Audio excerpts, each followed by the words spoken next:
आजकल की फ़िल्मों में बाकी सब कुछ देखने को मिलता है, लेकिन कहानी की कमी ज़रूर देखने को मिलती है। कभी लोगों के जज़्बात भड़का कर तो कभी सोशल मीडिया पे कंट्रोवर्सी क्रिएट करके पूरी तरह से बाज़ारू सोच रखते हुए फ़िल्मों को बनाया जाता है। और ऐसी मार्केटिंग स्ट्रैटेजी उन्हीं फ़िल्मों के लिए बनाई जाती है जिनकी कोई फेस वैल्यू नहीं होती है।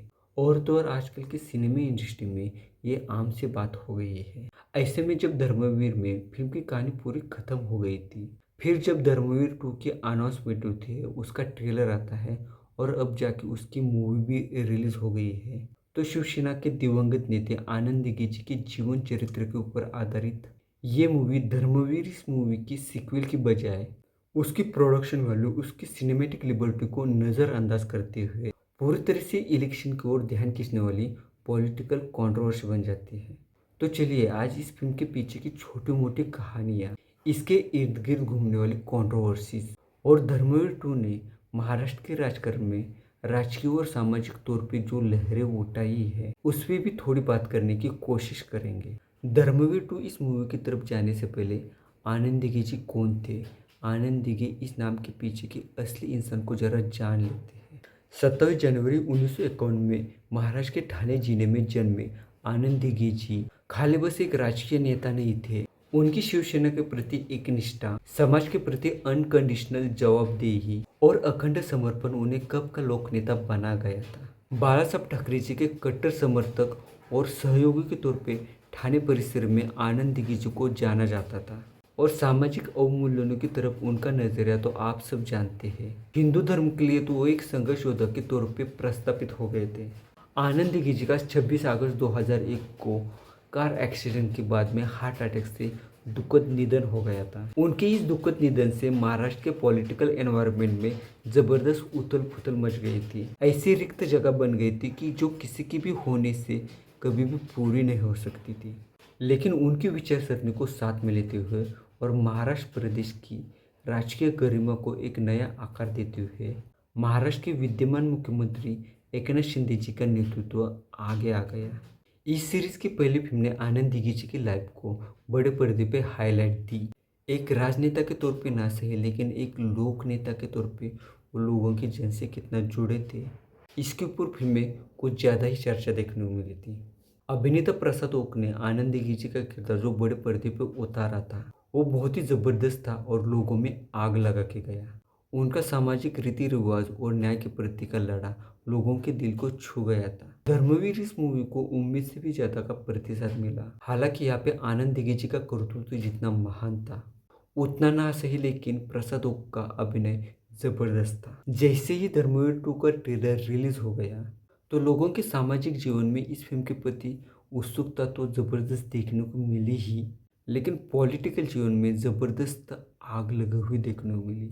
संजय राउत जो शिवसेना के फायर ब्रांड नेता हैं और राज्यसभा के भी आदरणीय सदस्य हैं, उन्होंने इस मूवी को पूरी तरह से पॉलिटिकली मोटिवेटेड फिल्म बताया। और ये मूवी आनंद दिघे, बाळासाहेब ठाकरे इन शिवसेना के बड़े नेताओं का महत्व बहुत ही कम आंक रही है, ऐसा बताया। संजय राउत जी ने आगे ये प्रश्न पूछते हुए कहा, धर्मवीर में जब आनंद दिघे जी का मृत्यु दिखाया है तो नई मूवी की जरूरत सिर्फ और सिर्फ राजकारण के तौर पे ही देखने को मिल रही है। और इस फिल्म में आनंद दिघे जी के लिए जो डायलॉग दिए गए हैं उससे बाळासाहेब ठाकरे के प्रति उनकी निष्ठा के ऊपर प्रश्न उठते हुए दिखाई दे रहे हैं। धर्मवीर जहाँ पे आनंद दिघे जी की मृत्यु से बहुत सारे प्रश्नों को उठाकर गई थी, लेकिन धर्मवीर 2 के अनाउंसमेंट से कंट्रोवर्सी होना तो चालू हो गया था। इस स्टेटमेंट से पॉलिटिकल डिबेट होना शुरू हो गए थे जो सीधा सीधा आने वाले महाराष्ट्र के इलेक्शन की तरफ इशारा कर रहे थे। कुछ लोग फिल्म के रिलीज के टाइमिंग के ऊपर भी प्रश्न चिन्ह उठा रहे थे और आनंद दिघे जी की पॉलिटिकल जर्नी का एकनाथ शिंदे जी पूरा श्रेय ले रहे ऐसा कह रहे थे। धर्मवीर 2 हमें पहले मूवी के मुकाबले कुछ ज़्यादा ही ड्रामा दिखाती है। एक्शन सीन्स में विजुअल्स भी बहुत ही रिच देखने को मिले हैं और एंगेजिंग रखने वाली स्टोरी लाइन ऑडियंस को चेयर से उठने भी नहीं देती है। चाहे वो बुर्का पहने औरत का सीन हो या महाराष्ट्र के राजकारण में हाल फिलहाल में जो उथल पुथल मच गई थी उसके ओपनली दिए गए उत्तर हो, सभी सीन्स पॉलिटिकली मायनों में डाइवर्टेड लगते हैं। इस फिल्म में प्रसाद ओक का परफॉर्मेंस पहले की तरह ही जबरदस्त है, आउटस्टैंडिंग है और आनंद दिघे जी का किरदार पर्दे पे उतारते हुए उसके हर एक इमोशन को बड़े ही तरीके से पर्दे पे उतारा गया है। आनंद जी के किरदार की छोटी से छोटी बारीकी के ऊपर बहुत ही ध्यानपूर्वक काम किया गया है। फिल्म का हर एक सीन बनाने में जो मेहनत दिखाई गई है वो फिल्म के ओवरऑल एक्सप्रेशन के ऊपर बड़े असर डालती है।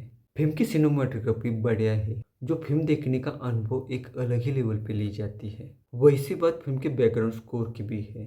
फिल्म का नैरेटिव हो या कोई भी सीन, बैकग्राउंड स्कोर आप पे बढ़िया प्रभाव डाल जाता है। धर्मवीर 2 ऑडियंस को इमोशनली चैलेंज करता है, न्याय, नैतिकता और निष्ठा को अपने जीवन का मुख्य आधार बनाता है। देगेजी का सामाजिक अनियमितों के खिलाफ लड़ा देते हुए जो मानुसपन बनकर निकल कर आया था, उसे ये फिल्म अच्छे तरीके से पिक्चराइज करती है और अन्याय के प्रति समाज को जितना हो सके उतना जल्दी उठ खड़ा होने की प्रेरणा देते हैं। जिस समाज की या किसी भी धर्म की स्त्री उसके घर में असहाय या दयनीय परिस्थिति में जी रही हो तो उस समाज का पतन होना कोई भी रोक नहीं सकता है। इस टैगलाइन से ट्रेलर को रिलीज किया गया तो वो पूरी तरह से लोगों को पसंद आ गया था। फिल्म के नाम पे जो पॉलिटिकल तमाशा चल रहा है उसको साइड में रख के भी देख के तो प्रवीण तरड़े जी विजुअली स्टनिंग फिल्म बनाने में माहिर माने जाते हैं और धर्मवीर 2 इस सीक्वल को जिस तरह से ट्रीटमेंट दी गई है मुझे नहीं लगता कि कोई टेक्निकली इस पे उंगली दिखाने वाला है। फिल्म विजुअली आपको पूरी तरह से हुक करके रखती है। मानवीय स्वभाव की सारी भावनाएं यहाँ पे देखने को मिलती है और तो और हाई वोल्टेज ड्रामा हमें फिल्म देखने में और क्या चाहिए।